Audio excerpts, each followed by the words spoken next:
Second lieutenant Arun Khetarpal 1971 Indo Pakistan యుద్ధంలో ప్రాణాలకు తెగించి వీరోచితంగా పోరాడి వీరమరణం పొందారు.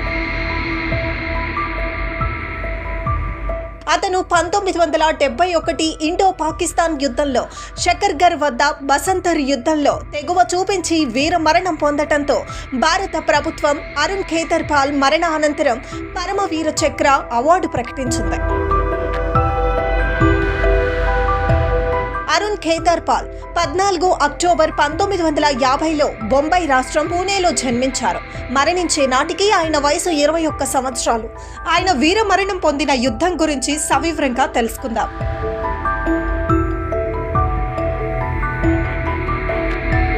డిసెంబర్ 16వ తేదీ జరార్పాల్ వద్ద 17వ పూనా గుర్రం యొక్క ఇరుసు వద్ద పొగమంచు ముసుగులో పాకిస్తానీ కవచం వారి మొదటి ఎదురుదాడిని భారత్ పై ప్రారంభించింది. బి స్క్వాడ్రన్ లో మంచు ముసుగులో వారి మొదటి ఎదురుదాడిని ప్రారంభించారు. భారత్ దళాలు ది పూనా హార్స్ జార్పాల్ వద్ద దాని స్క్వాడ్రన్ కమాండర్ అత్యవసరంగా ఉపబలాలను పిలిచారు. ఏ స్క్వాడ్రన్ లో ఉన్న అరుణ్ ఖేతర్పాల్ తన సెంచూరియన్ ట్యాంక్ ట్రూప్ తో సమీపంలోనే ఉన్నాడు. అతని రెజిమెంట్ లోని మిగిలిన వారు కూడా అప్రమత్తంగా స్పందించారు. మొదటి ఎదురుదాడి గిన్నేరి భారత ట్యాంక్ ట్రూప్ వ్యక్తిగత ట్యాంక్ కమాండర్లు లెఫ్టినెంట్ కల్నల్ హనూత్ సింగ్ నుండి దాని దళ నాయకుడు అరుణ్ ఖేతర్పాల్ వరకు దాడిలో చాలా ఇబ్బంది పడ్డారు.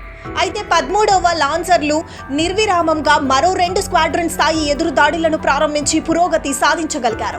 ఖేతర్పాల్ పాకిస్తాన్ కవచాన్ని కలుసుకోవటానికి పరిగెత్తాడు. సరిగ్గా పాకిస్తాన్ పై దాడికి పాల్పడ్డాడు. తన సైన్యంతో అతను తన ట్యాంకులతో శత్రువులను అడ్డుకోగలిగాడు.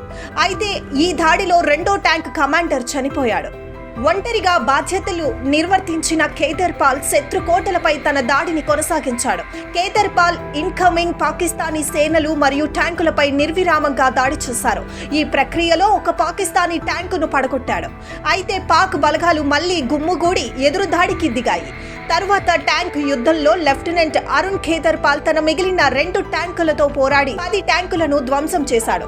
కానీ ట్యాంకును విడిచిపెట్టడానికి బదులుగా అతను చివరిగా మునిగిపోయే ముందు ఒక చివరి ట్యాంకును నాశనం చేయడంపై పోరాడాడు.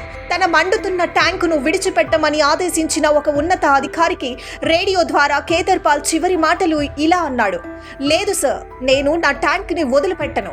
నా ప్రధాన తుపాకీకి ఇంకా పనిచేస్తోంది మరియు నేను ఇంకా ఈ బాస్టర్లను చంపుతాను అని అన్నాడు. అప్పుడు అతను మిగిలిన శత్రు ట్యాంకులను నాశనం చేయటానికి బయలుదేరాడు. అతను కాల్చిన చివరి శత్రువు ట్యాంక్ అతని స్థానం నుండి కేవలం 100 మీటర్ల దూరంలో ఉంది మరియు అతను తీవ్రంగా గాయపడ్డాడు. పాకిస్తానీ సైన్యం ముందుకు కదలకుండా ఎదుర్కొని వీర మరణం పొందాడు. ఖేతర్పాల్ మృతదేహం మరియు అతని ట్యాంకును పాకిస్తాన్ స్వాధీనం చేసుకుంది. తరువాత భారత సైన్యానికి తిరిగి వచ్చింది. ఈ ట్యాంక్ ఇప్పుడు భారతదేశంలో తిరిగి ప్రదర్శనలో ఉంది. శత్రు దేశమైన పాకిస్తానీ మిలిటరీ భీకర్ దాడులను ధైర్య సాహసాలతో ఎదుర్కొని వీరమరణం పొందిన సెకండ్ లెఫ్టినెంట్ అరుణ్ ఖేతర్పాల్ కు భారత ప్రభుత్వం అత్యంత ప్రతిష్టాత్మక పురస్కారమైన పరమవీర చక్ర అవార్డును ప్రకటించింది.